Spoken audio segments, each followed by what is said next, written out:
Hello guys, काफ़ी ज़्यादा जो मेल्स हैं उन्होंने प्रोस्टेट ग्लैंड्स के हवाले से कुछ योगा के पोस्चर्स पूछे हैं, तो वो मैं आप लोगों के साथ शेयर करने लगा हूँ। इसकी कंप्लीट वीडियो आपको योगा भी THP पे यूट्यूब पे योगा भी THP पे आपको मिल जाएगी।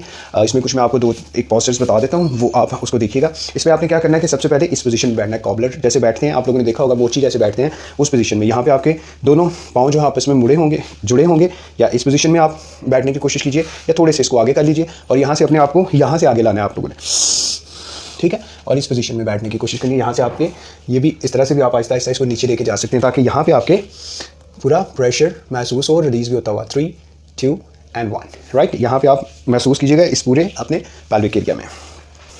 सेकेंड नंबर पे आप इस तरह से अपनी कमर के बल लेट जाइए और यहाँ पे अपनी राइट वाली टांग को, आपकी थोड़ी जो है वो ज़मीन पे होगी, और लेफ्ट वाली हाथ से लेफ्ट वाले थोड़े से अपने पाँव को खोलिए और यहाँ से इनहेल करते हुए आहिस्ता से अपने आप को, आप शुरू में शायद यहाँ पे होगा, कोई मसला नहीं, आहिस्ता आहिस्ता इस पोजीशन में लाने की कोशिश कीजिए।